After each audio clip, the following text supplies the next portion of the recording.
Que le Seigneur vous bénisse. Louez l'Éternel. Exalté soit l'Éternel.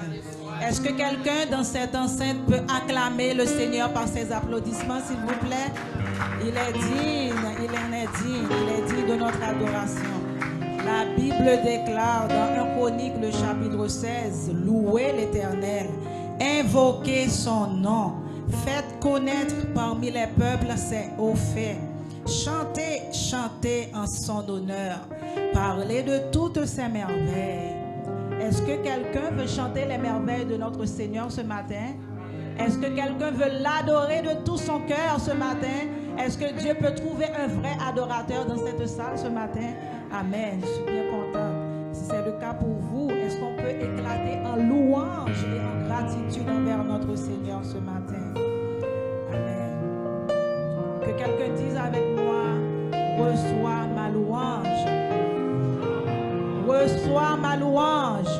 Avec plus de ferveur, reçois ma louange.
Alors, tandis que nous sommes en adoration, je vous invite à rester dans un état de réceptivité.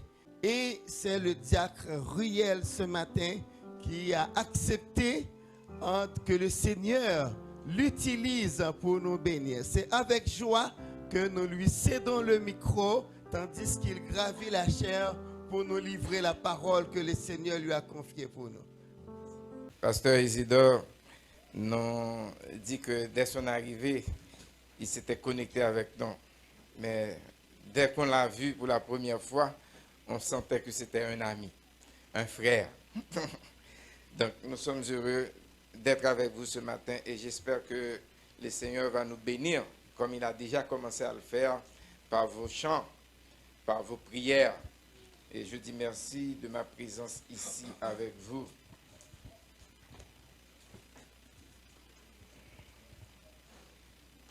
La parole de Dieu se trouve dans le livre de Colossiens, l'épître de Paul aux Colossiens, chapitre 3, les 4 premiers versets.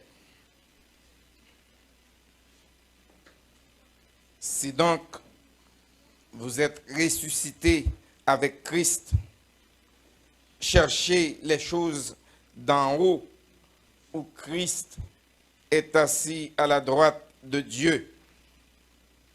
Affectionnez-vous aux choses d'en haut et non à celles qui sont sur la terre, car vous êtes morts et votre vie est cachée avec Christ en Dieu. Quand Christ, votre vie, paraîtra, alors vous paraîtrez aussi avec lui dans la gloire. Amen. Si nous devrions donner un titre à la méditation de ce matin, nous dirions vivre le plus grand de tous les honneurs.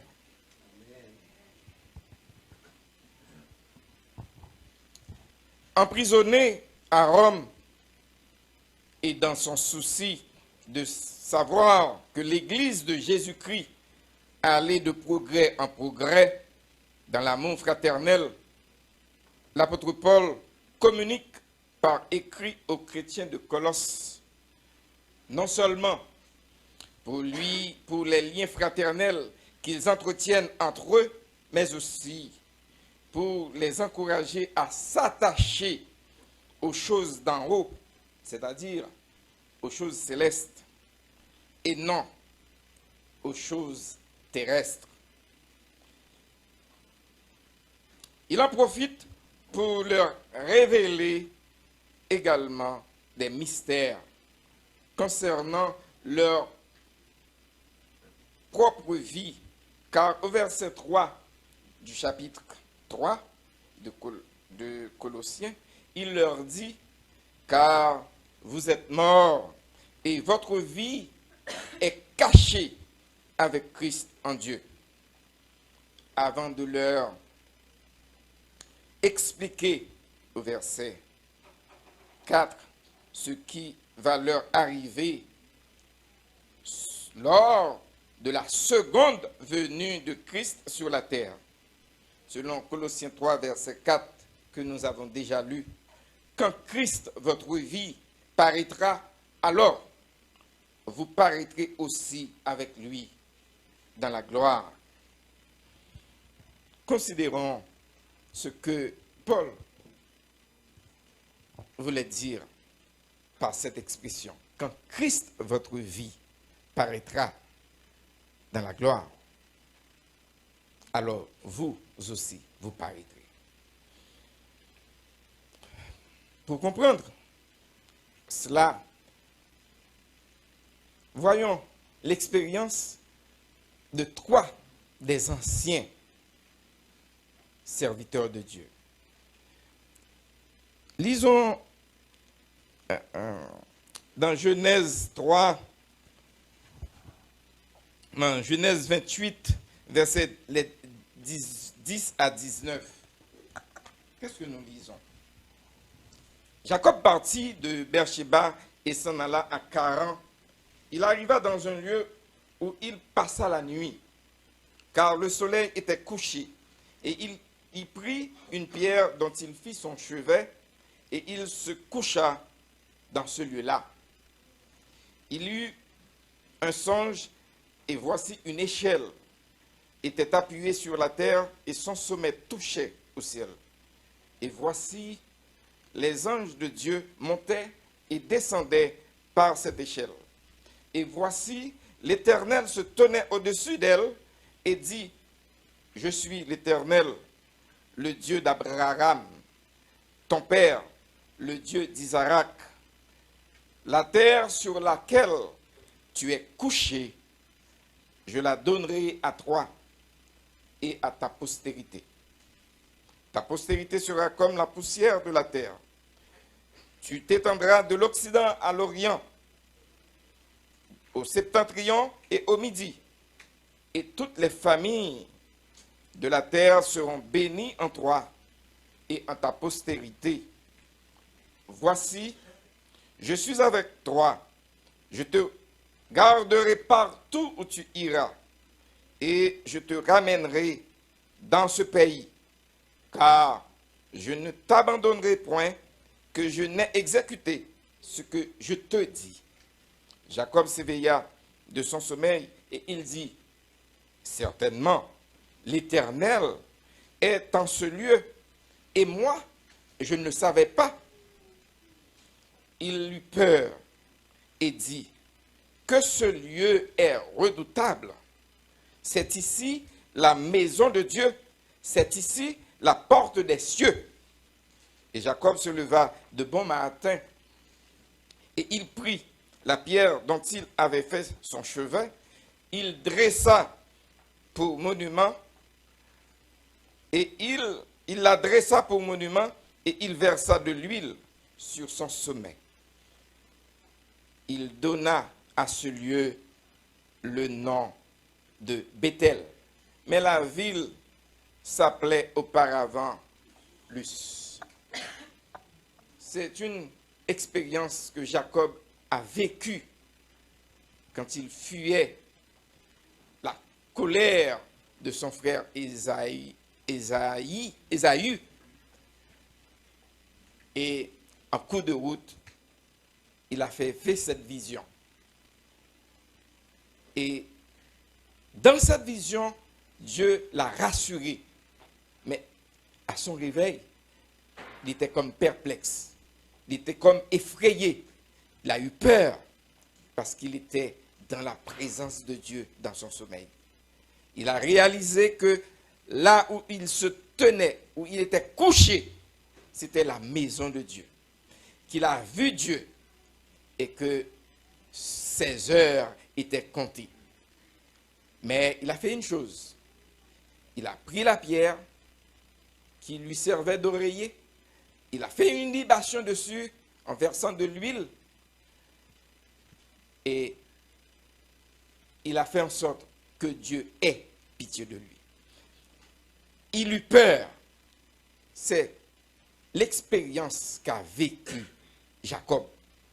C'est l'expérience d'un serviteur de Dieu qui a vu Dieu et qui a quand même peur de la réaction que Dieu pouvait avoir.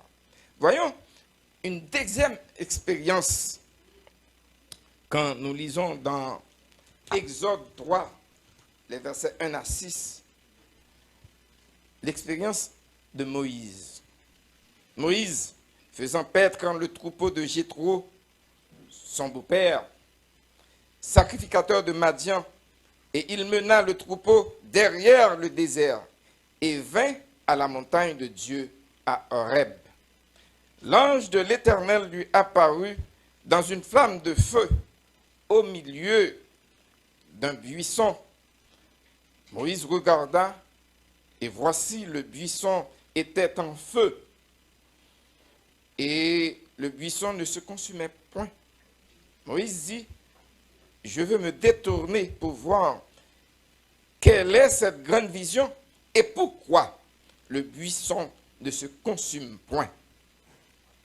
L'Éternel vit qu'il se détournait pour voir et Dieu l'appela du milieu du buisson et dit, Moïse, Moïse. Et il répondit, me voici. Dieu dit, n'approche pas d'ici, ôte tes souliers de tes pieds, car le lieu sur lequel tu te tiens est une terre sainte. Et il ajouta, je suis le Dieu de ton père, le Dieu d'Abraham, le Dieu d'Isaac et le Dieu de Jacob. Moïse se cacha le visage car il craignait de regarder Dieu. C'est l'attitude de Moïse qui, pour la première fois, allait faire connaissance avec son Dieu. Le Dieu pour lequel il s'était battu en Égypte. Sa réaction, il était dans la présence de Dieu. Et Dieu lui a dit d'ôter ses chaussures parce qu'il se tient sur une terre sainte. Dieu était sur cette terre-là, à ce moment-là, Et Moïse, qui voulait regarder pour vérifier pourquoi le buisson ne se consumait pas, a compris qu'il était dans la présence de Dieu. Et il cachait son visage pour ne pas regarder Dieu. Donc, il ne pouvait pas, comme Jacob, avant lui, être dans la présence de Dieu et avoir la tranquillité d'esprit. Donc, c'était une deuxième expérience. Une troisième expérience, c'est avec Ésaïe qu'on l'a eu. Ésaïe 6, les versets 1 à 8. Excusez, pardonnez-moi pour ces longues lectures, mais c'est important. L'année de la mort du roi Osias, je vis le Seigneur assis sur un trône très élevé, et les pans de sa robe remplissaient le temple. Des séraphins se tenaient au-dessus de lui. Il avait chacun 6 ailes, 2 dont il se couvrait la face, 2 dont il se couvrait les pieds, et 2 dont il se servait pour voler. Ils criaient l'un à l'autre et disaient, « Saint, Saint, Saint est l'Éternel des armées, toute la terre est remplie de sa gloire. » Les portes furent ébranlées dans leur fondement par la voix qui retentissait, et la maison se remplissait de fumée. Alors je dis, malheur à moi, je suis perdu, car je suis un homme dont les lèvres sont impures. J'habite au milieu d'un peuple dont les lèvres sont impures, et mes yeux ont vu le roi, l'Éternel des armées. Mais l'un des séraphins vola vers moi, tenant à la main une pierre ardente qu'il avait prise sur l'autel avec des pincettes. Il toucha ma bouche et dit, « Ceci a touché tes lèvres, ton impureté, ton iniquité est enlevée et ton péché est expié. » Et j'entendis la voix du Seigneur qui disait, disant, « Qui enverrai-je et qui marchera pour nous ?» Je répondis, « Me voici, envoie-moi. » C'est une troisième expérience. Des gens qui ont vu Dieu et l'attitude qu'ils avaient par la suite, c'était la peur. Ils étaient comme effrayés d'être dans la présence de Dieu. C'était naturel, c'était normal parce que l'homme ne pouvait être en présence de Dieu, voir Dieu et vivre. Remarquez dans cette lecture de Ésaïe, les séraphins qui étaient présents avaient 6 ailes. On dit que les séraphins se tiennent toujours dans la présence de Dieu. Ils avaient 6 ailes, 2 ailes qui couvraient leurs yeux, 2 ailes qui couvraient leurs pieds et 2 autres ailes qui leur servaient pour voler. Et remarquez qu'ils se tiennent dans la présence de Dieu, mais qu'ils n'avaient pas le droit de regarder Dieu. Les séraphins ne pouvaient pas regarder Dieu. Et Ésaïe sur terre se sentait dans sa vision, dans la présence de Dieu. Il avait réalisé qu'il était en danger de mort. Malheur à moi, car j'ai vu le roi, l'Éternel des armées. C'est l'expérience qu'ont vécu ces serviteurs de Dieu. On aurait pu choisir plein d'autres expériences. Mais ces 3 hommes qui sont utiles pour le plan de Dieu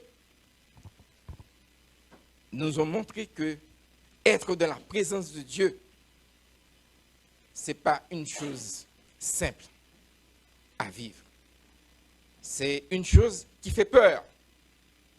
Et voilà que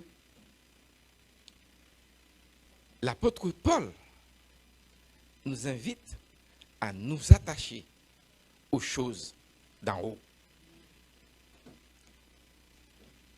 Le titre qu'on a donné à la méditation de ce matin, vivre le plus grand de tous les honneurs. Nous y arrivons. Vivre le plus grand de tous les honneurs. Nous remarquons que les gens ne désirent pas être de la présence de Dieu. Adam, qui était un ami pour Dieu, fuyait, après sa désobéissance, la présence de Dieu. Et c'est Dieu qui a restauré Adam en lui confectionnant des peaux, des vêtements de peau.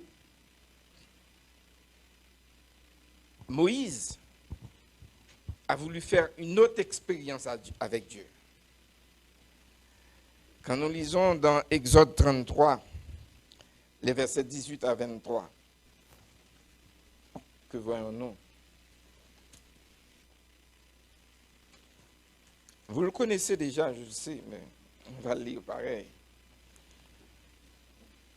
Moïse dit, fais-moi voir ta gloire. Ça fait longtemps que Moïse marche avec Dieu. Il a traversé le désert, il a traversé la mer Rouge, il a donné de l'eau, il a mangé la manne. Mais il veut encore plus. Il dit à Dieu, fais-moi voir ta gloire. Et quelle a été la réponse de Dieu? L'Éternel répondit, je ferai passer devant toi toute ma bonté. Je proclamerai devant toi le nom de l'Éternel. Je fais grâce à qui je fais grâce, et miséricorde à qui je fais miséricorde. L'Éternel dit, tu ne pourras pas voir ma face, car l'homme ne peut me voir et vivre. L'Éternel dit, voici un lieu près de moi. Tu te tiendras sur le rocher. Quand ma gloire passera, je te mettrai dans un creux du rocher et je te couvrirai de ma main jusqu'à ce que j'aie passé. Et lorsque je retournerai ma main, tu me verras de par derrière, car ma face ne pourra être vue. C'est la réponse de l'Éternel à Moïse. La curiosité de Moïse, l'ambition de Moïse. Eh bien, Moïse cherchait à être encore plus près de Dieu, à se féliciter, à se flatter d'avoir vu Dieu, d'avoir vu la face de Dieu, alors que les chérubins qui sont toujours en présence de Dieu ne peuvent se permettre de prétendre avoir vu Dieu, avoir vu la face de Dieu. Mais Moïse demande à Dieu, fais-moi voir ta gloire. Et Dieu de lui dire, non, je t'aime trop pour que tu puisses faire cela, pour que j'accepte que tu fasses cela. Le temps n'était pas encore arrivé pour que Moïse voie la face de Dieu. Donc, c'est la peur. C'est la peur qui envahit tout homme qui, se connaissant pécheur, indigne, se trouvait dans la présence de Dieu. Jacob, celui que Dieu a choisi pour être les ascendants du peuple qu'il aime, eh bien, a réalisé qu'il était dans la maison de Dieu, que là où il se trouvait était et qui s'appelait Luz avant, mais il a donné un autre nom à ce lieu, Bethel. Il a dit, là, c'est la porte du ciel. Là où il se trouvait, c'est la porte du ciel. Il avait peur parce qu'il était dans la présence de Dieu, dans son songe, pas pour de vrai, dans son songe. Moïse avait cette même réaction. Ésaïe, le prophète, qu'on dit le plus grand de tous les prophètes, eh bien, il était dans la présence de Dieu, dans une vision. Il avait peur, jusqu'à ce qu'il ait été restauré par le séraphin qui a touché ses lèvres avec un tison de feu. Et voilà que l'apôtre Paul fait entrevoir à tous les chrétiens de Colosse une vérité cachée, un mystère a été révélé. C'est que il leur a dit, Christ est votre vie. Vous êtes morts et votre vie est cachée avec Christ en Dieu. C'est ce que nous lisons dans le verset 3, c'est ça. Donc, Paul fait monter la pression, mais aussi ce sentiment de fierté pour tout homme. Pour tout homme, non pas de craindre, de se sentir effrayé dans la présence de Dieu, mais au contraire, de vivre cela comme un don, un cadeau offert, parce que Jésus-Christ est venu, il a dit, vous êtes morts et votre vie est cachée avec Christ en Dieu. Ce n'est plus cette question d'être dans la présence de Dieu. On est dans la présence de Dieu. Pourquoi? Parce qu'on a accepté son Fils Jésus-Christ. Les chrétiens de Colosse avec qui il parlait avaient accepté le Seigneur Jésus et ils avaient démontré ce sentiment de fraternité, d'amour que Dieu attend de tout homme. Ils persévéraient dans ce sentiment-là, ils aimaient les frères, ils se visitaient entre eux. Et quand Paul a appris cela, il les a écrits pour leur expliquer. Non seulement qu'il est content de ce qu'ils ont ce sentiment fraternel entre eux, mais il leur dit, il leur révèle que vous êtes morts. Quand l'apôtre Paul explique à ces Colossiens, à nous autres aujourd'hui, que vous êtes morts avec Christ. C'est-à-dire, il le représente parce que tous les chrétiens se font baptiser. Après, et avec leur baptême, le symbolisme du baptême, c'est que quand on vous plonge dans l'eau, ça veut dire que vous êtes mort avec Christ. Quand on vous sort de l'eau, c'est-à-dire vous êtes ressuscité avec Christ. Et l'on nous explique que c'est pour mener une vie, avoir une conduite exemplaire, agréable à Dieu. C'est comme on ne s'appartient plus, on ne peut plus vivre pour soi-même, on vit pour Jésus-Christ, on vit pour plaire à Jésus-Christ. À ce moment-là, vous vivez avec Christ. Et comme Christ s'est donné pour vous sur la croix, son sang est présenté devant Dieu et son sang nous purifie à ce moment-là. Ce sang qui nous purifie définitivement. Nous n'avons plus le droit de pécher, nous ne pouvons plus pécher parce que Dieu nous reconnaît comme saints. Et parce que nous sommes saints, nous pouvons être présents quand Dieu est là. Et Jésus-Christ, Paul nous rassure que nous sommes morts et notre vie est cachée avec Christ en Dieu. C'est ça qu'il dit dans le verset 3. Mais le verset 4 dit autre chose. Puisque notre vie est cachée avec Christ en Dieu, quand Christ paraîtra, ça c'est le verset 4, quand Christ paraîtra, vous aussi. Quand Christ paraîtra, alors vous paraîtrez avec lui dans la gloire. Qu'est-ce que Paul veut dire à ces Colossiens? Qu'est-ce que Paul nous dit ce matin? Quand Christ paraîtra, naturellement, Paul fait allusion à la seconde venue de Christ sur la terre. Je ne parle pas de l'avènement de Christ sur la terre. La seconde venue de Christ, c'est l'événement qui suit l'avènement de Christ sur la terre. L'avènement de Christ sur la terre, c'est l'événement qui apporte la réalisation de ce que tous les chrétiens attendent, c'est-à-dire l'enlèvement de l'Église.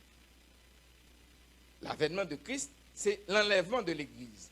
Mais la seconde venue de Jésus-Christ, c'est deux parties. Ça concerne deux parties. La première partie de cette venue, c'est pour les Juifs. Voyons ce que dit l'apôtre Jean dans Apocalypse 1er, verset 7. L'apôtre Jean qui écrit, parce qu'il a eu une vision, une révélation de Jésus-Christ.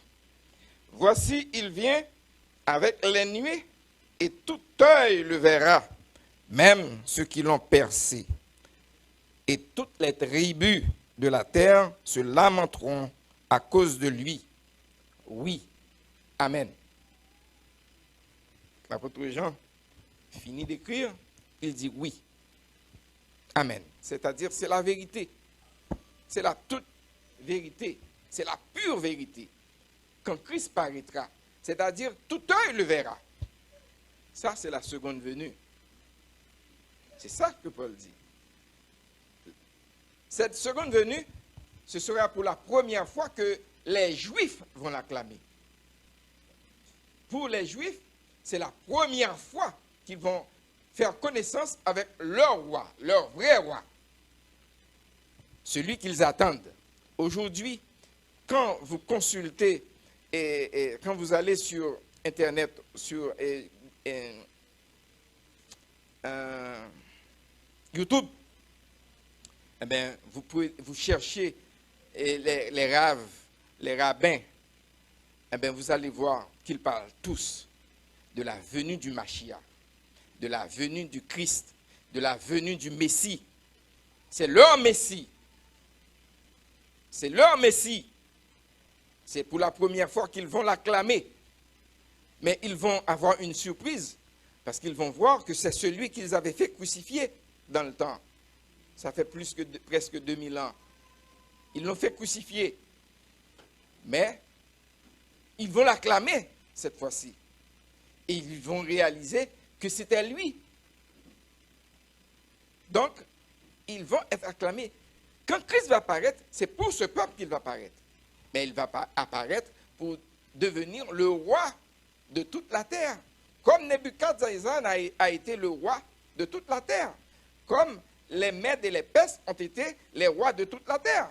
Comme les Grecs ont été l'empereur de toute la terre. Comme les Romains. Comme l'Antéchrist va être le chef de toute la terre. Et la présence de Jésus-Christ va mettre fin à tout cela. Il va être, lui, le vrai roi de toute la terre. Le vrai roi de tous les Juifs et le roi de tous les autres rois de la terre. Mais ça, c'est la première partie. Ça, c'est pour les Juifs. Mais la deuxième partie de ce verset 3, quand Christ, votre vie, paraîtra, vous aussi, vous paraîtrez avec lui dans la gloire. Parce que ce sera un moment glorieux pour Jésus-Christ, pour tous les peuples. Ils vont acclamer le roi. Mais vous aussi, vous paraîtrez avec lui dans la gloire. C'est-à-dire, l'Église a déjà été enlevée, et quand il va apparaître, nous allons l'accompagner. Nous allons être fiers pour l'accompagner. C'est pourquoi nous avons dit, comme titre, vivre le plus grand de tous les honneurs. Ce n'est pas seulement un honneur d'accompagner le roi des rois. Je ne sais pas quelle position notre sœur va avoir auprès de Christ quand il va régner sur la terre, s'il va avoir un royaume à elle, toute seule. Ce sera la reine à acclamer. Mais à ce moment-là, il n'y aura pas une relation d'homme et de femme. Non, ça, c'est déjà fini. Mais l'apôtre Paul a dit cela aux Colossiens.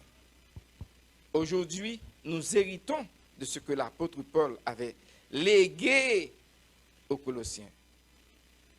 C'est une fierté pour nous que nous pouvons vivre dès maintenant.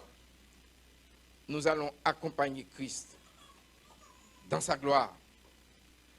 Nous ne serons pas effrayés comme Jacob, comme Ésaïe, comme Moïse ou comme tant d'autres. Mais nous serons là, près de lui, fiers de l'accompagner, parce que nous sommes devenus son frère. Nous sommes devenus un enfant pour Dieu.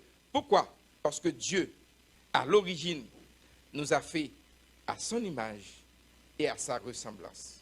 C'est un honneur pour nous de vivre dès à présent comme des princes, comme des fidèles, comme des accompagnateurs de Jésus-Christ.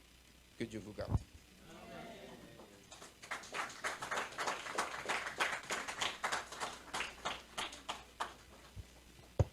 Amen. Merci beaucoup, Diacre Ruel.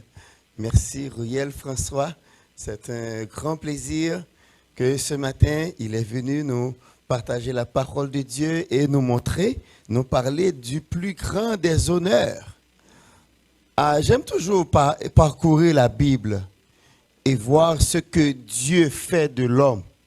Si vous regardez bien en lisant la Bible, on est en contact avec les grands. Dieu nous met en contact avec les rois.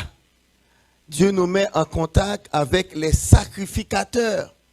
Dieu nous met en contact avec les grands et il nous élève.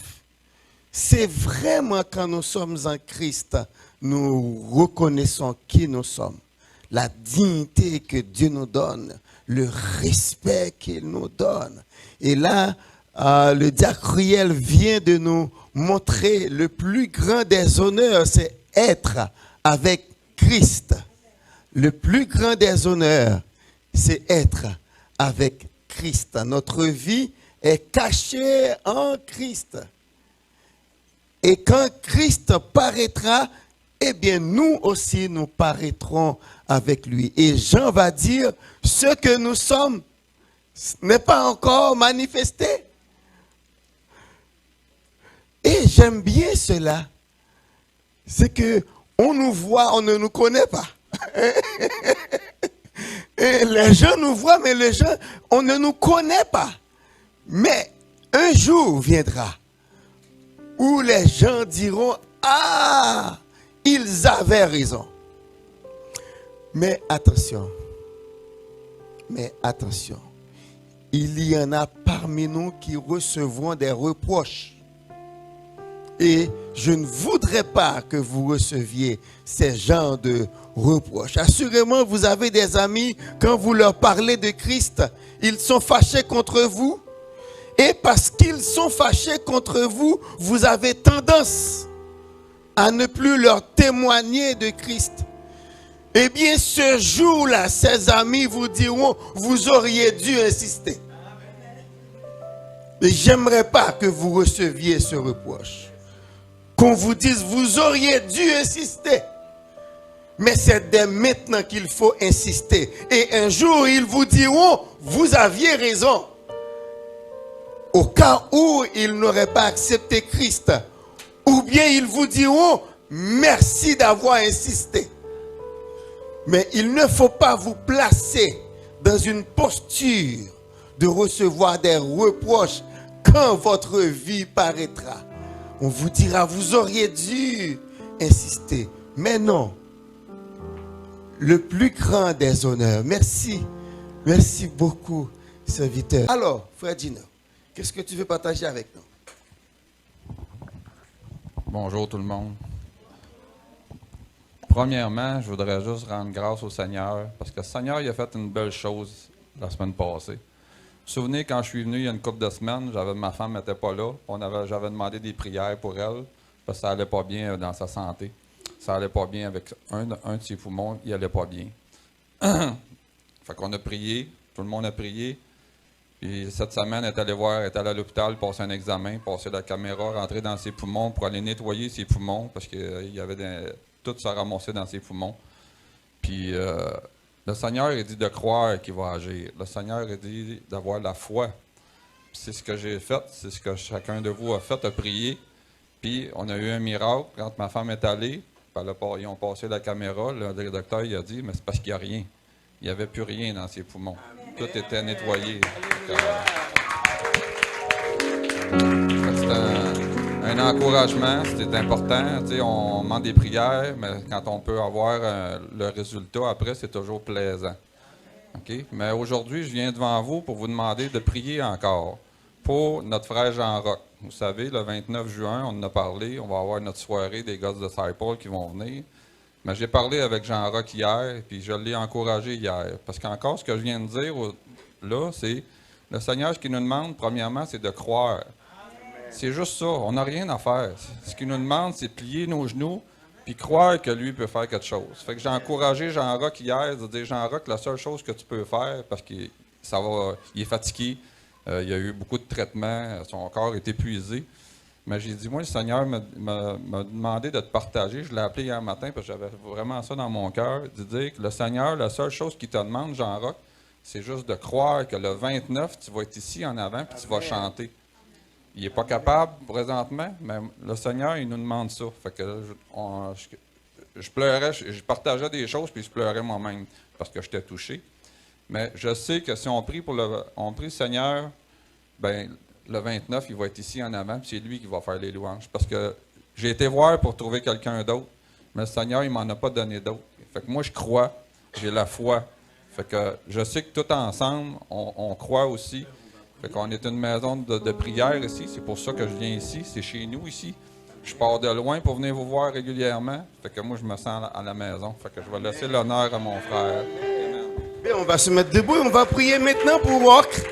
Écoute, je sais que vous allez continuer à le faire chez vous, mais on le fait maintenant. On ne rate pas l'occasion. Oui? Je veux juste vous dire aussi de ces nouvelles. Sa femme m'a appelé cette semaine, je pense que c'était jeudi. Elle m'a appelé pour me dire, Jean-Roch, quand il a su cette diagnostic d'un cancer dans la gorge, quand ils ont fait des examens, ils ont vu aussi qu'il y avait des grosses métastases dans les poumons. Puis dans les poumons, il disait que c'était un cancer stage 4. Mais son pasteur, à lui, il a prié, puis il a dit, même sans savoir, restez au premier protocole. Donc, il ne savait même pas à ce moment-là qu'il allait avoir une deuxième. Fait qu'ils ont pris la parole que Dieu leur a donnée, puis ils ont resté à ça. Parce que l'hôpital, qu'est-ce qu'il voulait faire? Il donnait 1 an à vivre. Il l'a envoyé aux soins palliatifs, puis il allait donner les soins palliatifs. Mais ils ont refusé. Ils ont écouté Dieu, puis ils ont été avec la première. Puis il y a eu une taco la semaine passée, puis non seulement que c'est guéri dans la gorge, les métastases dans les poumons sont rendus tellement petits qu'ils ne peuvent même pas les traiter. Fait que je voulais juste vous dire. Mes amis, ça veut dire quoi? C'est que la prière fonctionne. On va prier ce matin afin que Roch soit ici le 29 pour chanter la gloire de Dieu. Prions ensemble. Cher Seigneur, béni soit ton nom. Merci Seigneur pour ce que tu fais. Merci Seigneur, quand tu nous demandes de prier, c'est dans ta parole, nous lisons ces mots, papa. Évoque-moi au jour de la détresse. Je te délivrerai et tu me glorifieras. Et plus tard, Jésus-Christ dira, jusqu'à présent, vous n'avez rien demandé en mon nom. Demandez et vous recevrez, afin que votre joie soit parfaite et que le Père soit glorifié dans le Fils. Seigneur, ce matin, nous glorifions ton nom. Nous glorifions ton nom pour Tracy, car nous avons prié, Seigneur, pour ses poumons. Nous avons prié, Papa. Ce matin, quand nous te remercions pour Rock, car nous avons prié pour la gorge. Nous avons prié pour les poumons, Seigneur, et les métastases ont disparu. Maintenant, Père, nous croyons que toi qui as commencé, tu vas terminer en faisant que le 29 prochain, Frère Rock soit ici pour glorifier ton nom. Papa, merci à l'avance. Merci et nous glorifions ton nom. Nous t'exaltons et nous voulons crier au monde entier que notre Dieu est vivant. Il reçoit nos prières et il répond à nos prières et nous glorifions son nom. Au nom de Jésus. Amen et amen.